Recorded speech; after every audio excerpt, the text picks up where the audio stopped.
Ora então, continuando esta primeira parte da formação, cabe-me a mim falar sobre obsessões. Eu vou tentar ser rápido, só pôr aqui o relógio à minha frente. Há muito para falar sobre obsessões. Tenho aqui os tópicos que vou abordar. Está cortado.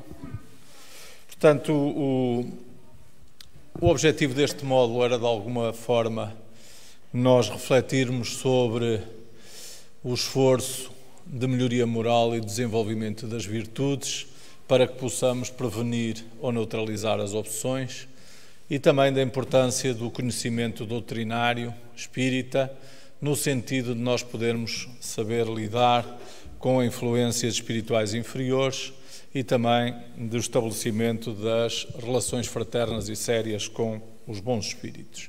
Então a primeira pergunta que se coloca é: o que é a obsessão? Diz o Evangelho segundo o Espiritismo, no capítulo 28, que é a ação persistente de um espírito mau, que um espírito mau exerce sobre um indivíduo. Apresenta caracteres muito diversos, desde a simples influência moral, sem sinais exteriores perceptíveis, até à perturbação completa do organismo e das faculdades mentais. Esta apresentação baseia-se quase toda nas obras da codificação e, portanto, eu apenas vou extraindo esses ensinamentos. No livro dos Médiuns, no capítulo 23, é dito que é o domínio que alguns espíritos exercem sobre certas pessoas. Nunca tem lugar senão através de espíritos inferiores que procuram dominar. Os bons espíritos não exercem nenhum constrangimento. Os maus agarram-se àqueles aos quais conseguem envolver e, se conseguem dominar alguém, identificam-se com o seu próprio espírito e conduzem-nos como uma verdadeira criança. Quais são as causas da obsessão? Também no livro dos Médiuns é dito que, por vezes, é uma vingança que exerce sobre uma pessoa, o desejo de fazer o mal, como sofre, quer fazer sofrer os outros, e, ao ver a impaciência, isso, de alguma forma, ajuda-os, excita-os, e, portanto, esses espíritos agem, por vezes, com o ódio que lhes desperta a inveja do bem. E é por isso que lançam a sua maldade sobre as pessoas mais honestas. Os graus de obsessão são 3, a obsessão simples, fascinação e subjugação. Dentro da mediunidade, a obsessão simples tem lugar quando um espírito malfazejo se impõe a um médium e intromete-se contra a sua vontade nas comunicações que este recebe, e impedindo de comunicar com outros espíritos e, portanto, acaba por estar a perturbar as reuniões. O médium, neste caso, sabe muito bem que é um espírito que está ali a interferir, portanto, não está a ser enganado, e este género de obsessão é desagradável porque acaba por interferir nas reuniões, impedindo que os espíritos sérios se possam comunicar. A fascinação é bem mais grave que a obsessão simples. O indivíduo não acredita que esteja obsediado, não tem consciência do ridículo do que fala e do que faz. Na prática mediúnica, é uma ilusão produzida pela ação direta do espírito sobre o pensamento do médium. O médium fascinado não acredita ser enganado. O espírito tem a arte de lhe inspirar confiança cega, que o impede de ver a mistificação e de compreender o absurdo do que escreve ou do que diz, mesmo que salte aos olhos de toda a gente. O obsessor age sob a mente do fascinado, projetando imagens e pensamentos envolventes, hipnotizantes, alimentadores de ideias fixas. É um espírito hábil, astuto e profundamente hipócrita. Como ele sabe que pode ser desmascarado, teme todas as pessoas que veem muito claro, porque conseguem perceber que é um embuste. E por isso a sua tática é quase sempre a de inspirar o seu intérprete ao afastamento de quem quer que lhe possa abrir os olhos, ou seja, é afastar o médium daqueles que o podem alertar e aconselhar. Na subjugação, ocorre um profundo domínio mental de um obsessor que paralisa a vontade do obsediado. A entidade assume os pensamentos do obsediado e passa a agir por ele através de intenso comando mental, mas sem lhe retirar completamente a lucidez, o que constitui um grande sofrimento moral e físico para o médium, para o obsediado. A subjugação pode ser moral ou física. Portanto, moral é uma espécie de fascinação em que o subjugado é levado a tomar decisões muitas vezes absurdas e comprometedoras. No caso físico, o espírito age sobre os órgãos materiais e provoca movimentos involuntários do obsediado. Dentro dos tipos de obsessão, nós temos as obsessões entre desencarnados e encarnados, entre encarnados e desencarnados, entre desencarnados e entre encarnados. Portanto, todos nos podemos obsediar uns aos outros. Dentro da obsessão entre encarnados, é um domínio mental de uma pessoa sobre outra, estabelecendo medo, ciúme, inveja, etc. Exemplos: marido e esposa, pais e filhos, irmãos, amigos.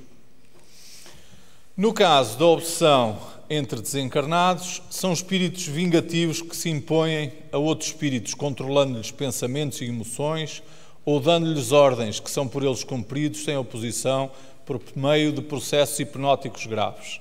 Há espíritos que exercem o domínio sobre outros espíritos e os escravizam e os controlam em processos obsessivos no mundo espiritual. No caso entre encarnados e desencarnados, é um envolvimento obsessivo do encarnado sobre os que já desencarnaram, pelo apego, crítica, revolta, falta de aceitação da desencarnação, ódio, etc. Um exemplo: o filho obsediado porque o pai não dividiu justamente a herança e o pai já partiu. Obsessão entre desencarnados e encarnados é a mais comumente conhecida, já que pela invisibilidade o espírito pode facilmente influenciar os que estão no corpo físico. Por exemplo, o espírito assassinado que se quer vingar do seu homicida, que ainda está encarnado. Outro tipo de obsessão é a auto-obsessão. Normalmente pode ocorrer devido a um sentimento de culpa. A alma se torna incapaz de se auto-perdoar e, sem forças ou coragem para reparar o erro cometido, deprime-se, tornando-se obsessora de si mesmo. Para além do sentimento de culpa, pode este tipo de obsessão decorrer devido à ansiedade, egoísmo, orgulho e medos descontrolados. Nos grupos espíritas também há a ação dos obsessores. Assim como há espíritos protetores das associações, das cidades e dos povos, há espíritos malfazejos que se ligam aos grupos do mesmo modo que aos indivíduos. Primeiro, ligam-se aos mais fracos, aos mais acessíveis, procurando fazê-los seus instrumentos. E gradualmente vão envolvendo os conjuntos, por isso, quanto mais pessoas eles conseguem trazer para o seu lado, portanto, cair sob o seu jugo, mais satisfeitos eles ficam e com mais força eles agem. O que é que eles procuram? Querem intrometer-se nos trabalhos, trazer a desunião do grupo, criar intrigas, maledicência, procurar disseminar a desconfiança entre os trabalhadores, causam mal-estar aos que trabalham corretamente, deturpando a verdade, levando a que estes se desanimem, desmotivem para as questões espirituais, que não queiram estudar, que a prática do bem não seja a melhor, mudando o seu bom humor e o seu estado íntimo. Se estivermos invigilantes, descuidados, ofereceremos campo às mentes desequilibradas que se cercarão de nós e, encontrando-se desguarnecidas as nossas defesas, estas terão possibilidades concretas de conseguir o nosso afastamento e regozijarem-se com a nossa queda. São muitos, como é fácil de se imaginar, os recursos que eles empregam, ressaltando-se também as manobras no sentido de despertar o amor próprio, o melindre, o personalismo, o apego aos pontos de vista pessoais, a vaidade e todo um conjunto de deficiências que avassalam o ser humano.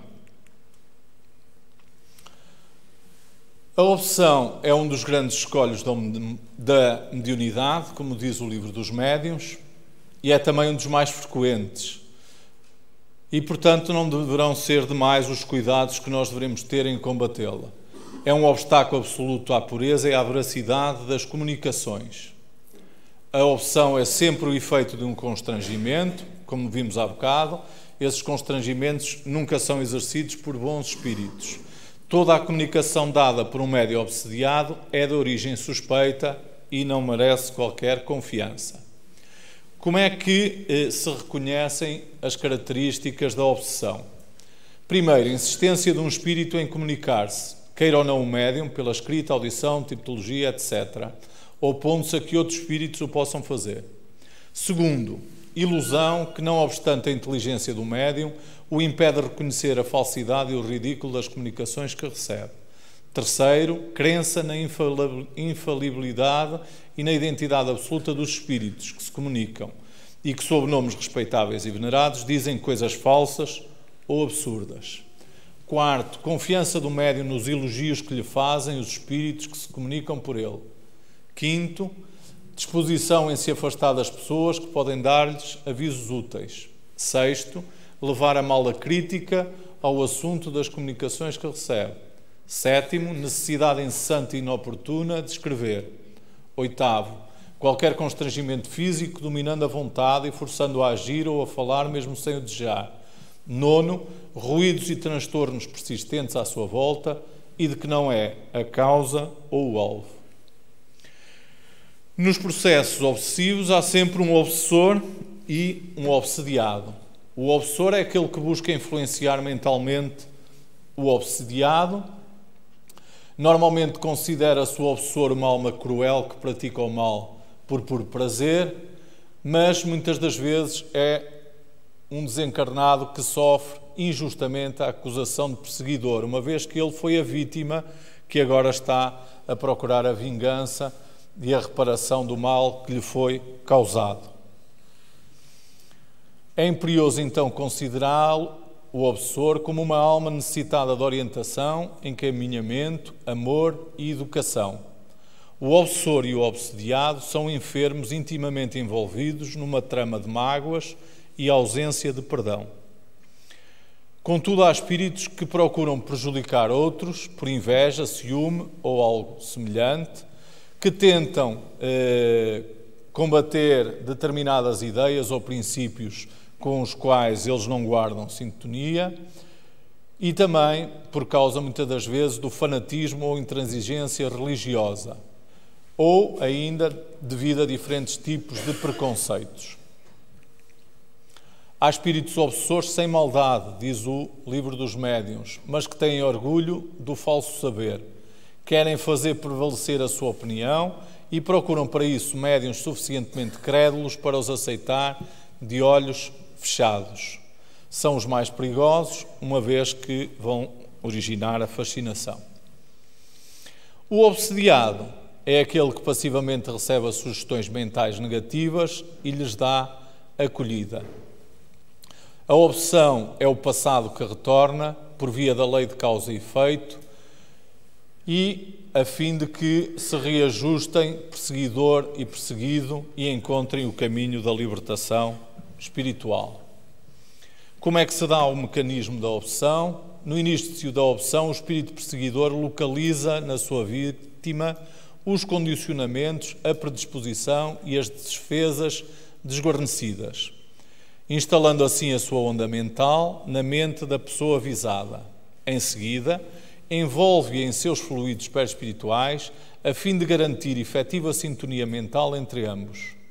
O obsessor envia os seus pensamentos numa repetição constante, hipnótica, à mente da vítima, que incauta e vigilante assimila-os e reflete-os, deixando-se dominar pelas ideias intrusas.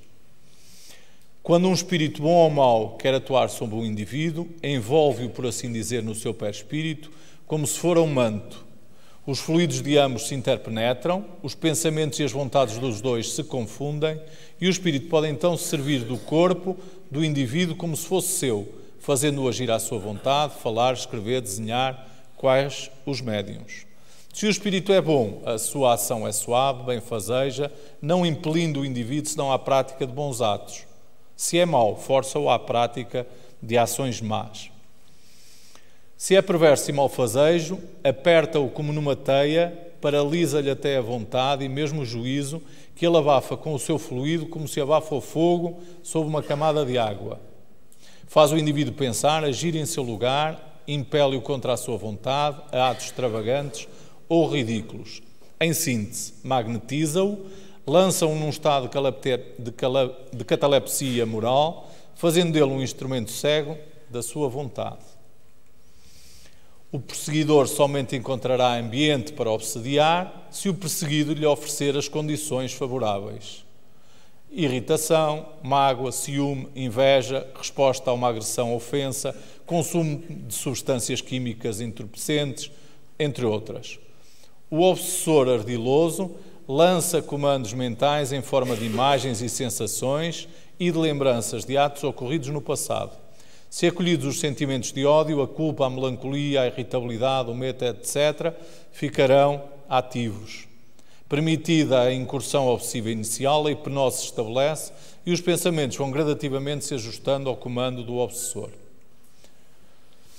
Se não houver uma intervenção capaz de cessar a ligação estabelecida, tanto a mente quanto o corpo físico do obsediado começarão a exibir os sinais do colapso das energias, perceptível pelos pensamentos desconexos, perda do senso crítico, tomada de decisões inadequadas, instabilidade emocional, como irritabilidade, calmaria, depressão, euforia, delírios, alucinações e, depois no final, acabarão por aparecer enfermidades variadas no corpo físico.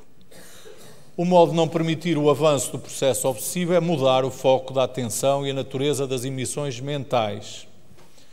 Por tudo isso, deve-se despender todo o esforço na prevenção da obsessão. É sempre melhor prevenir do que remediar, já diz a sabedoria popular.